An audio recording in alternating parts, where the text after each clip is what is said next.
Bismillahirrahmanirrahim. This is CSC 101 Introduction to ICT. My name is Mohammad Sharjeet.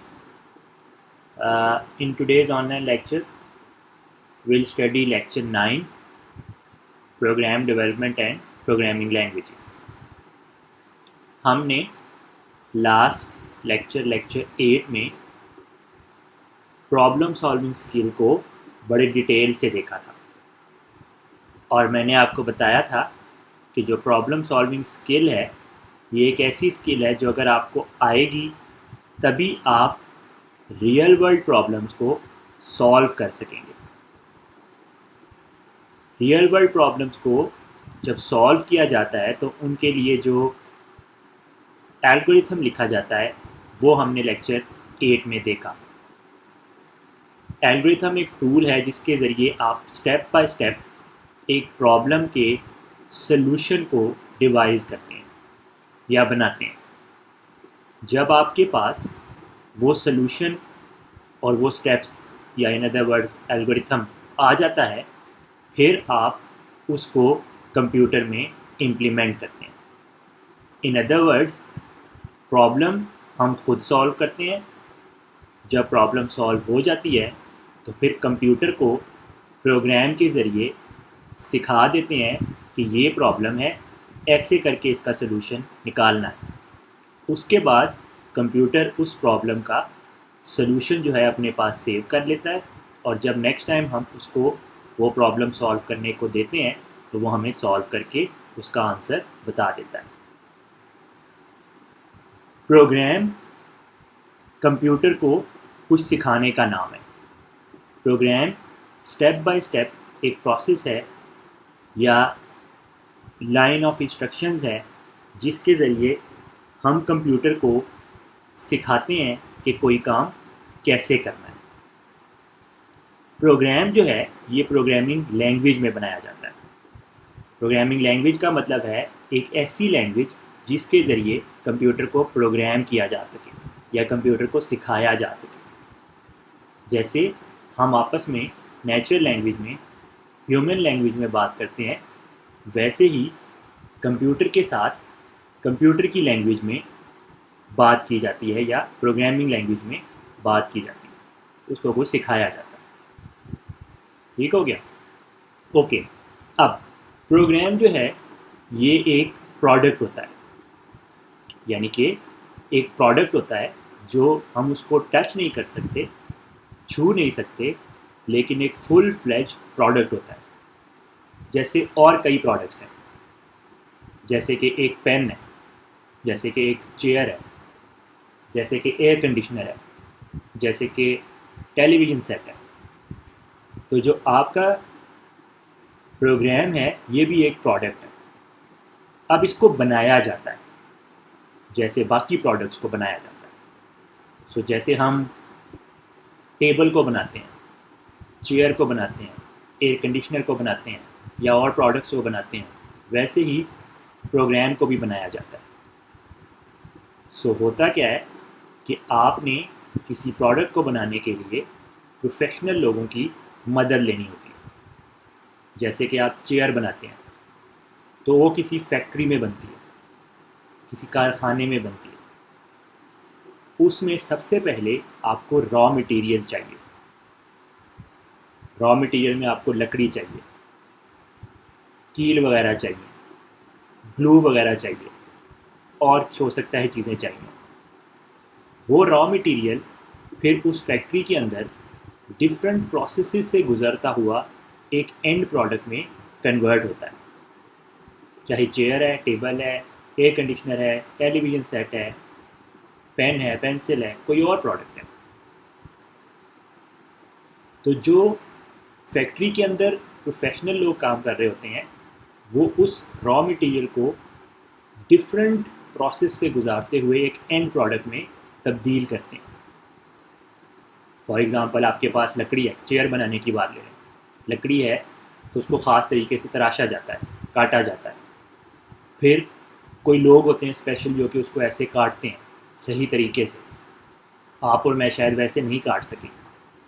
फिर एक कोई और लोग होते हैं प्रोफेशनल जो कि उसको ख़ास तरीके से असेंबल करते हैं, जोड़ते हैं। फिर कुछ ख़ास लोग होते हैं जो उसको पॉलिश करते हैं, ठीक है, या उसके ऊपर फोम वगैरह लगाते हैं। तो हर काम कोई ख़ास एक प्रोफेशनल बंदा करता है। तो आपकी चेयर जो है वो किसी फैक्ट्री में अंडर प्रोफेशनल पीपल या उनकी सुपरविजन में, हो सकता है मशीन्स भी उसमें इन्वॉल्व हों, एक एंड प्रोडक्ट में कन्वर्ट होती है। सिमिलरली जो प्रोग्राम है ये भी डिफरेंट प्रोसेसेस से होता हुआ एक एंड प्रोडक्ट में कन्वर्ट होता है। सो जो प्रोग्राम है इसके लिए भी, इसको बनाने के लिए भी प्रोफेशनल होते हैं। और ये ऐसा नहीं है कि एक छोटा सा प्रोडक्ट जो आपने बना लिया, डिफरेंट लोग इन्वॉल्व होते हैं डिफरेंट जगहों पे, ठीक है। तो ये भी किसी एक ख़ास फैक्ट्री लगा लें जिसको सॉफ्टवेयर हाउस कहते हैं। सॉफ्टवेयर हाउस में डिफरेंट प्रोसेसेस के थ्रू होता हुआ एक एंड प्रोडक्ट में कन्वर्ट होता है, ठीक है। वो सारे के सारे जो प्रोसेसेस हैं जिनके थ्रू एक प्रोग्राम बनता है या एक प्रोग्राम जिसको हम प्रोडक्ट कह रहे हैं वो क्रिएट होती है, उसको प्रोग्राम डेवलपमेंट कहते हैं। सो द ओवरऑल प्रोसेस जिसके अंदर छोटे छोटे कई प्रोसेसेस होते हैं, छोटे छोटे कई काम करने होते हैं, the overall process of creating computer programs is called programme development. अब प्रोग्राम डेवलपमेंट जो बाकी प्रोडक्ट का मैंने बताया, कार हो गया, एयर कंडीशनर हो गया, आपका चेयर टेबल वगैरह हो गया, इनसे थोड़ा सा डिफरेंट है क्योंकि इसमें कंप्यूटर्स इन्वॉल्व। आपने एक कंप्यूटर के लिए प्रोग्राम बनाना है, तो ये थोड़ा सा डिफरेंट है आप जो बाकी प्रोडक्ट्स की मैं एग्जांपल दे रहा हूँ। सो जो प्रोग्राम डेवलपमेंट है ये एक साइकिल की शक्ल में होते हैं इसके फेजेस। दैट मीन्स हम एक फेज़ से दूसरे फेज़ में जाते हैं, दूसरे से तीसरे में, तीसरे से चौथे में, चौथे से पाँचवें में, पाँचवें से फिर फर्स्ट फेज़ में चले जाते हैं। सो ये एक लूप की शक्ल में होता है। नॉर्मली जैसे चेयर की एग्जांपल मैंने दी, उसमें लूप नहीं होता। रॉ मटेरियल आता है, वो डिफरेंट प्रोसेस से कन्वर्ट होके एंड प्रोडक्ट बन जाता है, फिर वो सेल हो जाता है। जो प्रोग्राम डेवलपमेंट लाइफ साइकिल है या जो प्रोग्राम बनाने का डिफरेंट प्रोसेस, एक पूरा ओवरऑल प्रोसेस है, वो एक साइकिल की शक्ल में फर्स्ट स्टेप होगा, सेकंड होगा, थर्ड होगा, फोर्थ होगा, फिफ्थ होगा, फिर फर्स्ट पे चला जाएगा। तो हम इसको डिटेल से पढ़ते हैं तब आपको ये मज़ीद समझ आ जाए। सो जो प्रोग्राम डेवलपमेंट लाइफ साइकिल है, प्रोग्राम बनाने का जो पूरा का पूरा लाइफ साइकिल है, उसका पूरे के पूरे प्रोसेसेस हैं, उसको 5 फेजेस में बताया गया है। उसमें 5 फेजेस होते हैं। जैसे चेयर बनाने के लिए बताया ना, डिफरेंट प्रोसेसेस होंगे, डिफरेंट लोग होंगे, रॉ मटेरियल कोई कलेक्ट करेगा, फिर कोई लकड़ी को काटेगा, फिर कोई लकड़ी उनको जोड़ेगा, फिर कोई पॉलिश करेगा, तो डिफरेंट फेजेस हो गए। सिमिलरली यहाँ पे 5 फेजेस हैं प्रोग्राम डेवलपमेंट लाइफ साइकिल। पहले को कहते हैं प्रॉब्लम एनालिसिस, दूसरे को कहते हैं प्रोग्राम डिज़ाइन, तीसरे को कहते हैं प्रोग्राम कोडिंग, चौथे को कहते हैं प्रोग्राम डिबगिंग एंड टेस्टिंग, पांचवें को कहते हैं प्रोग्राम इम्प्लीमेंटेशन एंड मेंटेनेंस। अब ये जो 5 आपको फेजेस बताए हैं, हर फेज़ में एक एंड प्रोडक्ट बनता है, एक इंटरमीडिएट प्रोडक्ट बनता है। एंड प्रोडक्ट तो नहीं कहेंगे, इंटरमीडिएट। जैसे कि आपको मैंने बताया, चेयर की एग्जांपल दोबारा से बता रहा हूँ कि एक चेयर है, उसके लिए पहले लकड़ी आती है। जब लकड़ी आती है तो उसको तराशा जाता है, तो तराश के लकड़ी के छोटे छोटे पीस होते हैं। तो ये फर्स्ट फेज़ का आउटपुट है कि लकड़ी को तराश के छोटे छोटे पीस बनाए गए। फिर उन छोटे पीसों को आपस में जोड़ा जाता है, तो एक और प्रोडक्ट बनता है जो चेयर होती है, ठीक है। फिर उस चेयर को पॉलिश किया जाता है तो एक और प्रोडक्ट बनता है। तो हर जो फेज़ होता है उसके आखिर में कोई आउटपुट प्रोड्यूस होता है, ठीक है। इसी तरह यहाँ पे भी जो प्रॉब्लम एनालिसिस का फेज़ है, फर्स्ट फेज़, उस जब वो कंप्लीट हो जाता है तो कोई आउटपुट क्रिएट होती है। फिर प्रोग्राम डिज़ाइन का फेज़ है, उसकी भी कोई output, and so on so forth. So इस डायग्राम से आपको ज़्यादा बेहतर समझ आएगी। सो अगर आप देखें, this is your first phase which is called problem analysis. ठीक है, यहाँ से आपका program development life cycle start होता है। ठीक है, प्रॉब्लम एनालिसिस जो फर्स्ट फेज़ है, जब ये कंप्लीट हो जाता है तो एक एंड प्रोडक्ट बनती है जिसको कहते हैं प्रोग्राम स्पेसिफिकेशन। ये डॉक्यूमेंटेड फॉर्म में होती है। डॉक्यूमेंटेड फॉर्म का मतलब है रिटन फॉर्म में, कंप्यूटर टाइप्ड होगी या हाथ से लिखी हुई होगी, जैसे भी होगी, लेकिन डॉक्यूमेंटेड चीज़ होगी, यानी कि लिखा हुआ कुछ होगा आपके पास। जब प्रॉब्लम एनालिसिस का फेज कंप्लीट होगा, इसलिए आप ये आइकन देखें, ये डॉक्यूमेंट्स का आइकन है। तो हो सकता है आपको एक फ़ाइल दी जाए जिसमें डिफरेंट डॉक्यूमेंट्स लगें, उसको कहेंगे प्रोग्राम स्पेसिफिकेशन। ये प्रॉब्लम एनालिसिस का आउटपुट है। ठीक हो गया। उसके बाद जो सेकंड फेज़ है प्रोग्राम डिज़ाइन, प्रोग्राम डिज़ाइन का जो फेज़ है, इस फेज़ में आपकी जो प्रोग्राम स्पेसिफिकेशन है ये इनपुट दी जाती है, और फिर प्रॉब्लम डिज़ाइन प्रोग्राम डिज़ाइन का जो फेज़ है वो वर्क करता है और आपको डिज़ाइन स्पेसिफिकेशन देता है, another output. So previous phase का जो आउटपुट होता है वो इस फेज़ के लिए इनपुट बन जाता है, और इस फेज़ का जो आउटपुट है वो यहाँ आ जाता है। अगेन ये डॉक्यूमेंट्स होते हैं, ठीक है, इससे डिफरेंट होते हैं, लेकिन ये अगेन कंप्यूटर टाइप या हैंड रिटन डॉक्यूमेंट होते हैं। इनको कहते हैं डिज़ाइन स्पेसिफिकेशन। ये प्रोग्राम डिज़ाइन वाले फेज़ का आउटपुट है। उसके बाद आपके पास प्रोग्राम कोडिंग का फेज़ आता है, जिसको डिज़ाइन स्पेसिफिकेशन इनपुट दिया जाता है, ठीक है, और ये डॉक्यूमेंटेड सोर्स कोड आउटपुट की शक्ल में प्रोड्यूस करता है। ठीक हो गया। इसी तरह जो प्रोग्राम डिबगिंग एंड टेस्टिंग का फेज़ है, ठीक है, उसको डॉक्यूमेंटेड सोर्स कोड इनपुट दिया जाता है, और वो कंप्लीट या कंप्लीटेड प्रोग्राम पैकेज ये आउटपुट प्रोड्यूस करता है। ठीक है। सिमिलरली जो लास्ट फेज़ है प्रोग्राम इम्प्लीमेंटेशन एंड मेंटेनेंस, इसको completed program package input provide किया जाता है, और ये amended program package output produce करता है। लेकिन यहाँ बात ख़त्म नहीं होती, ये साइकिल है, जैसे कि आपने ये एरो से देख रहे हैं। Amended program package again problem analysis को इनपुट कर दिया जाता है, लेकिन इस फेज़ पे आपके पास प्रोग्राम प्रोडक्ट बन ज़रूर जाता है, एक एंड प्रोडक्ट बन जाता है। वो आगे इसको क्यों इनपुट किया जाता है ये मैं आपको आगे जाके बताऊंगा, लेकिन इस जगह पे फाइनल प्रोडक्ट प्रोग्राम जो आपने बनाना था वो बन जाता है। अब आप लोग क्योंकि कंप्यूटर साइंस के स्टूडेंट हैं, आपने सुना होगा कि इसमें कोडिंग की जाती है। कंप्यूटर्स में प्रोग्राम बनाने के लिए कोडिंग की जाती है, और इसी से ज़्यादातर स्टूडेंट डरते हैं या उनको फियर होता है कि हम प्रोग्रामिंग कैसे करेंगे, हम तो प्रोग्राम नहीं बना सकते। ठीक है, और उनको प्रोग्रामिंग का सब्जेक्ट पढ़ते हुए बहुत मुश्किल होती है। उसका रीज़न क्या है? उसका रीज़न ये है कि जो प्रोग्राम कोडिंग है ना, वो थर्ड स्टेप है यहाँ पे। ठीक है, ये जो मैंने बताया थर्ड स्टेप, और इसको स्टूडेंट्स फर्स्ट स्टेप कंसिडर करते हैं जब वो प्रोग्राम बनाते हैं। ये वो एक की पॉइंट है जो सबसे बड़ा इशू है स्टूडेंट को प्रोग्रामिंग वाले सब्जेक्ट से डर लगने का। आपको प्रोग्रामिंग जब पढ़ाई जाती है तो आप क्या करते हैं?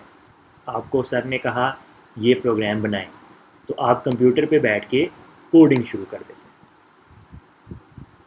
That is the biggest problem. आप नंबर फर्स्ट फेज़ और नंबर सेकंड फेज़ ये स्किप कर देते हैं। ठीक है, आप डायरेक्ट थर्ड स्टेप पे चले जाते हैं, ये थर्ड फेज़ पे चले जाते हैं कोडिंग करने वाले।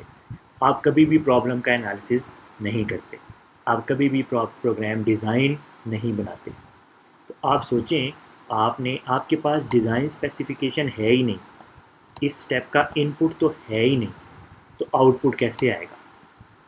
जब आउटपुट नहीं आता या गलत आता है तो बच्चे फ्रस्ट्रेट हो जाते हैं, और वो कहते हैं कि प्रोग्राम को कोड करना या कोडिंग करना या प्रोग्रामिंग करना बहुत मुश्किल काम है, हमसे नहीं होगा। इसीलिए फर्स्ट सेमेस्टर में ये कोर्स पढ़ाया जाता है। इसीलिए ये वाला और इससे पहले वाला चैप्टर मैंने आपको बताया था कि that is very very important. अगर आप इसको यहाँ समझ लेते हैं तो अगले सेमेस्टर में जब आप प्रोग्रामिंग पढ़ेंगे तो आपके लिए बहुत आसान होगा। ठीक हो गया? So let's proceed. हम एक एक फेज़ को स्टेप बाय स्टेप देखेंगे, ठीक है? और आपको 5 फेजेस के बाद कम्प्लीटली समझ आ जाएगा कि प्रोग्राम कैसे बनाना है, और जो आपको इशू है प्रोग्रामिंग से वो भी ख़त्म हो जाए। So let's start. अच्छा, इससे पहले एक छोटा सा पॉइंट मैं बता दूं कि यहाँ पे इस कोर्स में सिर्फ इन फेजेस का इंट्रोडक्शन दिया गया है, ओवरव्यू दिया गया है, डिटेल में नहीं बताया गया। आप आगे जाके जब सॉफ्टवेयर इंजीनियरिंग का कोर्स पढ़ेंगे तब आपको एक एक फेज़ को डिटेल से बताया जाएगा, लेकिन यहाँ पे मैं मोटी मोटी बातें आपको कवर कर दूँगा। ठीक है? So let's proceed. So first यहाँ पे जैसे लिखा हुआ है problem analysis. The first phase is problem analysis. ठीक है? अब इसमें किया क्या जाता है? आपके पास होती है रियल वर्ल्ड में एक प्रॉब्लम और आपको उसका सलूशन चाहिए कंप्यूटर्स को इस्तेमाल करते हुए। सबसे पहला जो स्टेप है वो ये है कि आप प्रॉब्लम को समझें। जब तक आपको प्रॉब्लम की समझ ही नहीं आएगी आप उसका सलूशन नहीं बना सकते। So the first thing is problem को अच्छे से समझा जाए कि प्रॉब्लम है क्या चीज़, आप करना क्या चाह रहे हो। जैसे हमने लास्ट एल्गोरिथम वाले चैप्टर में जब प्रॉब्लम स्टेटमेंट हम पढ़ते थे तो उसको समझते थे, पहले एनालाइज करते थे कि ये प्रॉब्लम है क्या, फिर उसके सोल्यूशन या एल्गोरिथम की तरफ जाते थे। सो यहाँ पे भी आपको सबसे पहले प्रॉब्लम को समझना है। अब इसका क्या तरीका होता है? इसका तरीका ये होता है, या तो आपको प्रॉब्लम की स्टेटमेंट रिटन फॉर्म में मिलेगी, आपको कहा जाएगा ये काम करके देना है कंप्यूटर में, या ये काम है, ये लिखा हुआ है जो, इसका मुझे प्रोग्राम बना दें। ठीक है? आपको बना बनाई प्रॉब्लम स्टेटमेंट मिलेगी, लिखी हुई, क्लियर कट। उसको समझने का तरीका ये होता है कि आप उसमें से कीवर्ड्स हाईलाइट कर लें। कीवर्ड क्या होते हैं? कीवर्ड होते हैं जैसे प्रॉब्लम है, जैसे इस लाइन में कंसिडर्ड है, प्रोग्राम है, स्पेसिफिकेशन है, डेवलप्ड है। आर हो गया, दा हो गया, एंड हो गया, दा हो गया, इज़ हो गया। इस किस्म के जो वर्ड्स होते हैं इनको स्किप कर दें। सिर्फ जो मैंने अंडरलाइन किए हैं, जो इम्पॉर्टेंट वर्ड्स हैं उनको हाईलाइट कर लें या अंडरलाइन कर लें, बाकी वर्ड्स को काट दें। अगर आपको रिटन फॉर्म में प्रॉब्लम स्टेटमेंट मिली है तो काफ़ी काम आसान हो जाता है अब उस प्रॉब्लम को समझना कि वो क्या क्या रहा है और डिटेल से उसको पढ़ना। अगर आपको रिटन फॉर्म में प्रॉब्लम स्टेटमेंट नहीं मिली तो फिर आपको जो काम करना है वो जिसके लिए करना है उसका इंटरव्यू लेना पड़ता है। फॉर एग्ज़ाम्पल, मैं चाहता हूँ कि सारी क्लास कैलकुलेटर का प्रोग्राम बनाए। अब मैंने तो एक स्टेटमेंट दे दी, कैलकुलेटर बना दें, ठीक है? आपको कोई रिटर्न कुछ नहीं दिया, तो सबसे पहले आप मेरा इंटरव्यू करेंगे और ये जानने की कोशिश करेंगे कि मुझे जो कैलकुलेटर चाहिए वो किस किस्म का चाहिए। साइंटिफिक कैलकुलेटर चाहिए, डिजिटल कैलकुलेटर चाहिए, सिंपल अर्थमेटिक कैलकुलेटर चाहिए, एडवांस जिसमें अलजेब्रा सॉल्व हो सकता हो या ज्योमेट्रिकल प्रॉब्लम सॉल्व हो सकते हों, कुछ इस किस्म के, कुछ और कंप्यूटर डिक्शनरी टाइप जो होता है। क्या मुझे कोई ज़्यादा एडवांस कैलकुलेटर चाहिए? कैलकुलेटर की शेप कैसी होगी? कैलकुलेटर जो अगर आप कंप्यूटर में बनाएंगे तो उसके कलर क्या होंगे, उसका साइज़ क्या होगा, और बहुत सारी चीज़ें। ये सारी चीज़ें आप मेरे से इंटरव्यू करेंगे और फिर आप अपने पास लिखते जाएंगे। या फिर मैं कहता हूँ मुझे एक वेबसाइट बनानी है, अपनी पर्सनल वेबसाइट। अब ये तो अगेन एक बहुत ओवरव्यू हो गया जो प्रॉब्लम है उसका। मैंने आपको रिटर्न में कुछ नहीं दिया कि मुझे वेबसाइट ये चाहिए, ऐसे चाहिए, वैसे चाहिए। तो आप मेरे से आके इंटरव्यू करेंगे और मुझे पूछेंगे कि मुझे किस किस्म की वेबसाइट चाहिए। फॉर एग्ज़ाम्पल कितने पेजेस चाहिए, पेजेस के अंदर क्या क्या डाटा चाहिए, इमेजेस चाहिए, सिंपल वेबसाइट चाहिए, डायनामिक वेबसाइट चाहिए, फॉर्म चाहिए, नहीं चाहिए, जो भी है। तो ये सारी की सारी चीज़ें आप मुझसे पूछेंगे और इसको राइट डाउन करते जाएंगे। ठीक है, इसको कहते हैं प्रॉब्लम को समझना और उसको एनालाइज करना। जो फर्स्ट लाइन लिखी हुई है, the problem is considered, problem को देखा जाता है, the program specification are develop, specifications होती हैं वो रिक्वायरमेंट्स जो कि आपको प्रोग्राम के लिए चाहिए, जो आपने बनाना है। ठीक है, अब इस फेज़ का जो गोल होता है, to understand the functions the software must perform, ये समझना कि जो सॉफ्टवेयर है या प्रोग्राम है जो आप बनाने जा रहे हैं वो क्या क्या काम करेगा, ये यहाँ पे आपको कंप्लीटली समझना पड़ता है। तो जो आप चीज़ें इंटरव्यू के दौरान या अगर आपको रिटन फॉर्म में मिलती हैं, ठीक है, उनको आप डिटेल में लिख लेते हो अपने पास, वो इस फेज़ का आउटपुट होता है। ठीक है, ये जो डॉक्यूमेंटेशन लिखा हुआ है ये इस फेज़ का आउटपुट है। फर्स्ट फेज़ का प्रॉब्लम एनालिसिस फेज़ का प्रोग्राम स्पेसिफिकेशन आउटपुट होता है कि प्रोग्राम में क्या क्या चीज़ें होंगी और वो क्या क्या फंक्शंस परफॉर्म करेगा। ठीक है, जो आप एंड प्रोग्राम बनाओगे या सॉफ्टवेयर बनाओगे।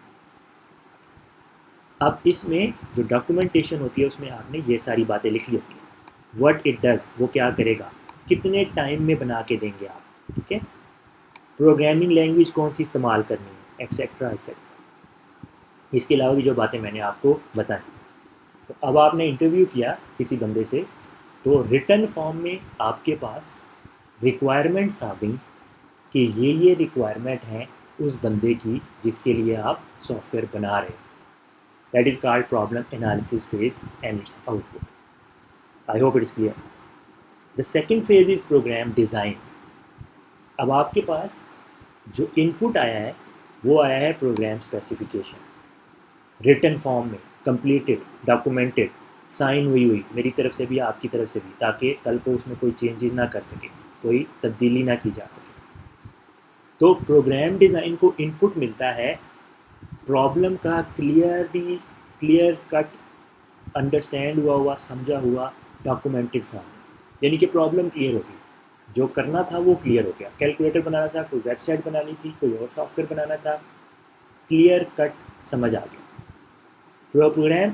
प्रोग्राम डिज़ाइन में आप ये सारी जो डॉक्यूमेंटेड फॉर्म होती है अब इसका डिज़ाइन बनाते हैं, या इन अदर वर्ड स्केच बनाते हैं। ठीक है, या फिर इन्हीं रिक्वायरमेंट की बेस पे प्रोग्राम का ओवरऑल स्ट्रक्चर बनाते हैं। इस फेज़ की बहुत सारी बातें आपने previous chapter 8 problem solving skill में पढ़ी हैं।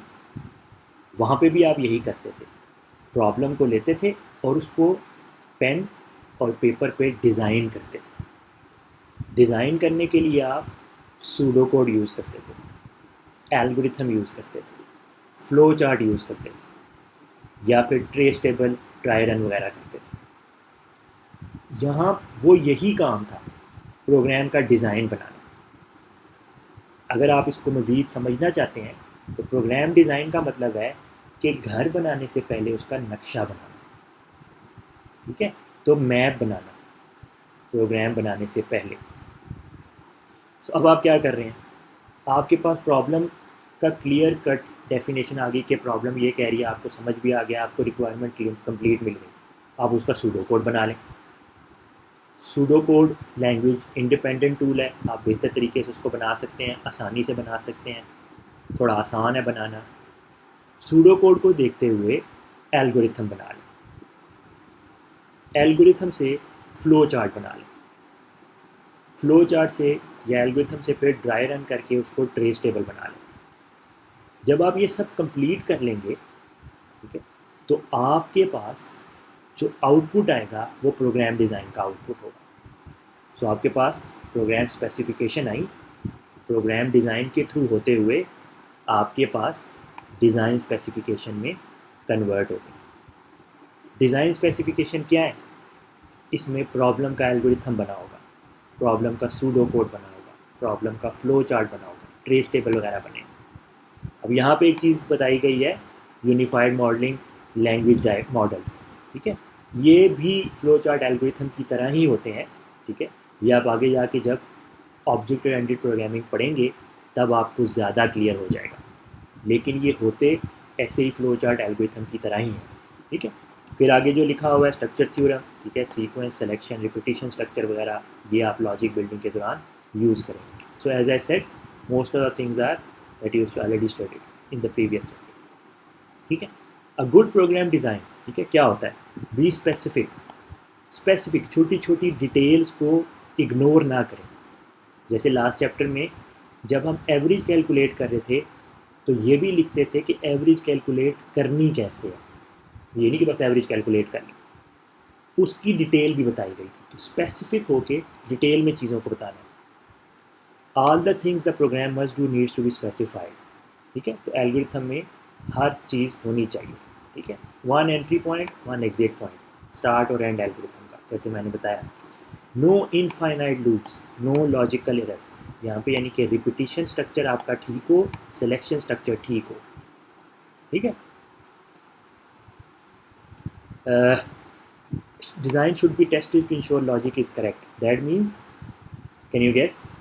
जी, ट्रेस टेबल्स, ठीक है। ट्रेस टेबल में कोई एरर ना रह जाए, ठीक है, कोई प्रॉब्लम ना हो, ठीक है, टेस्ट चेक ट्रेस टेबल्स वगैरह। इसके आखिर में, जैसे मैंने पहले बताया, आपके पास कंप्लीट डॉक्यूमेंटेड डिज़ाइन स्पेसिफिकेशन आ जाती हैं। इसमें आपके पास एल्गोरिथम होता है, pseudo code, trace table, UML diagrams, other details, बड़ी कंप्लीट डिटेल्स।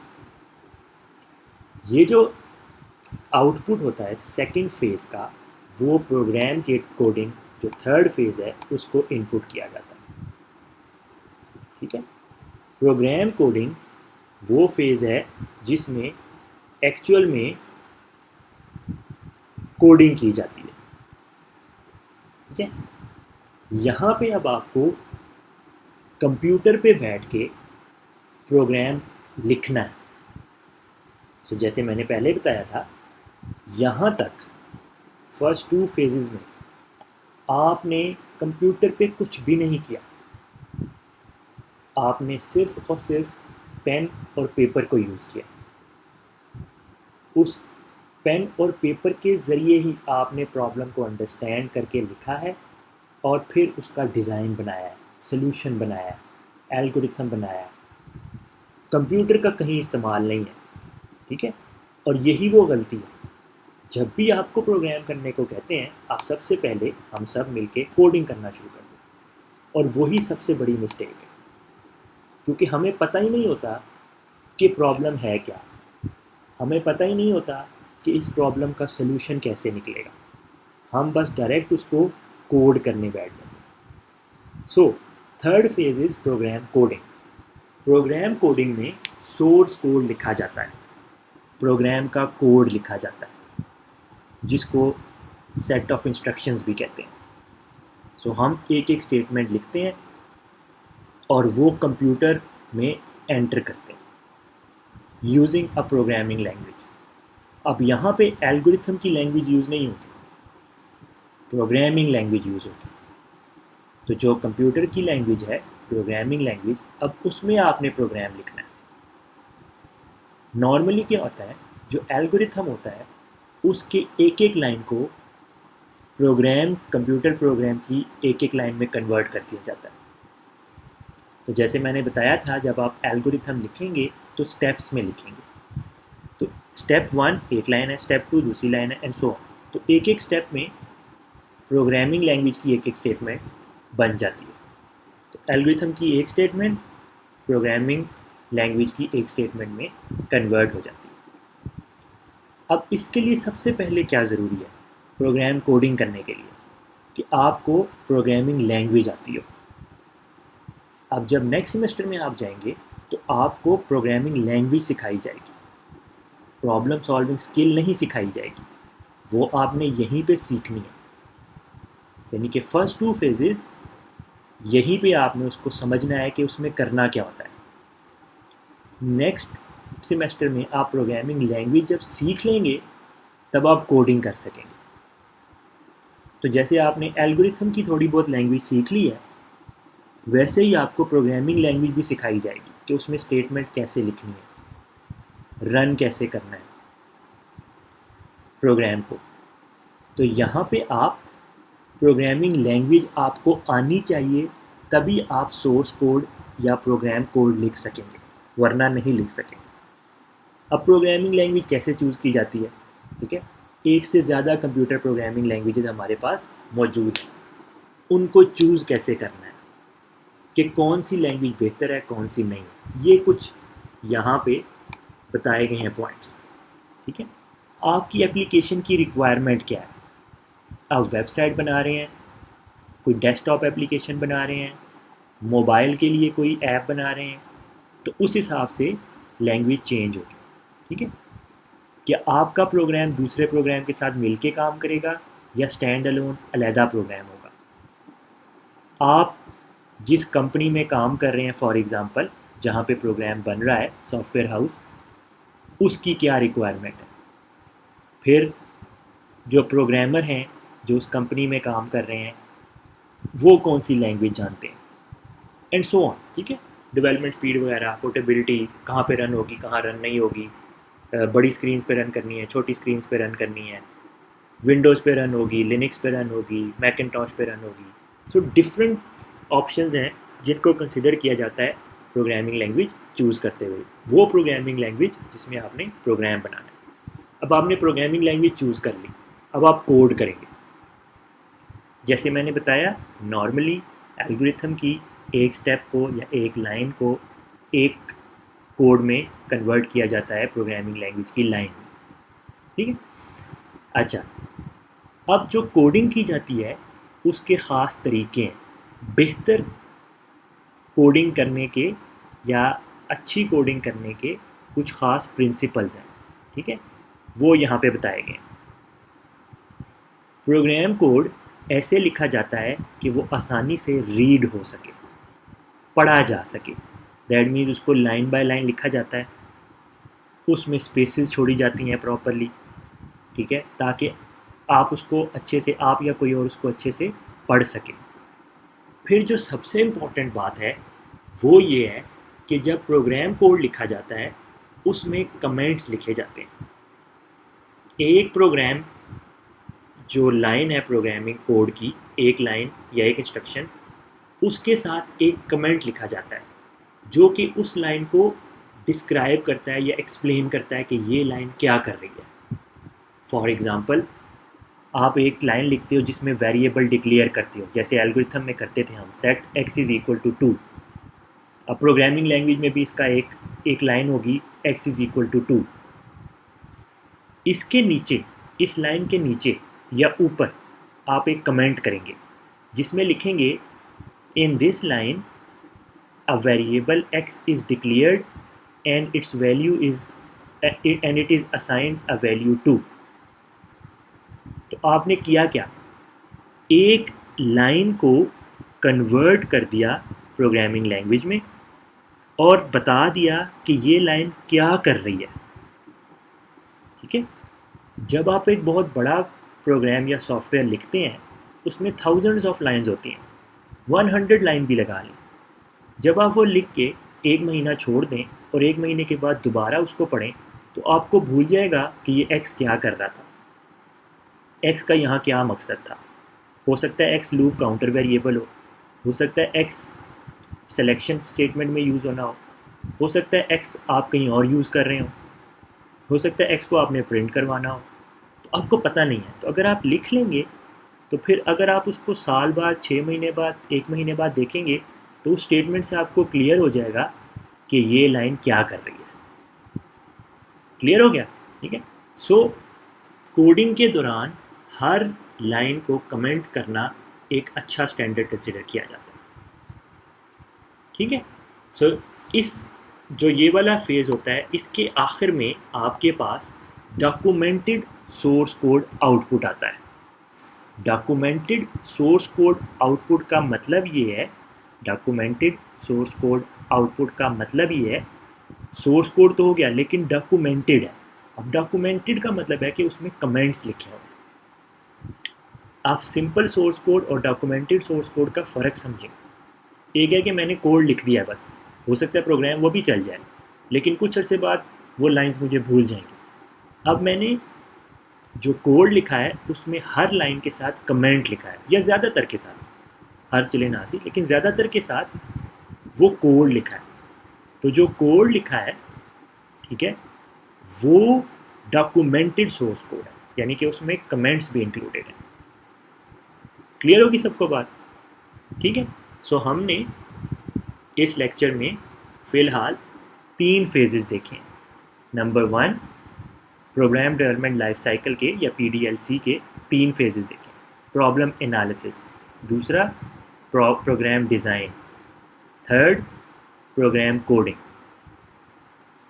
इन तीनों फेजेस का एक आउटपुट है। प्रॉब्लम एनालिसिस का प्रोग्राम स्पेसिफिकेशन, प्रोग्राम डिज़ाइन का डिज़ाइन स्पेसिफिकेशन, प्रोग्राम कोडिंग का डॉक्यूमेंटेड सोर्स कोड।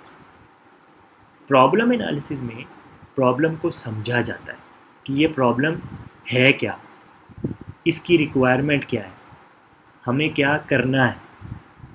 प्रोग्राम बनाने के लिए वो प्रोग्राम क्या करेगा, प्रॉब्लम को अच्छे से अंडरस्टैंड किया जाता है, उसको एनालाइज किया जाता है और कंप्लीटेड प्रॉब्लम एनालिसिस को कंप्लीट प्रॉब्लम एनालिसिस करके उसको लिखा जाता है। ठीक है, उसको कहते हैं डॉक्यूमेंट किया जाता है, इसको कहते हैं प्रोग्राम स्पेसिफिकेशन। प्रोग्राम डिज़ाइन में प्रोग्राम की जो स्पेसिफिकेशन हमारे पास आई होती हैं उनको डिज़ाइन किया जाता है, प्रोग्राम का स्केच बनाया जाता है, स्ट्रक्चर बनाया जाता है पेन पेपर के ज़रिए कि जो प्रोग्राम है वो किस तरह से डेवलप करना है। इसका आउटपुट, इसमें डिफरेंट टूल्स यूज़ होते हैं, एल्गोरिथम, फ्लो चार्ट वगैरह, और इसका आउटपुट होता है डिज़ाइन स्पेसिफिकेशन।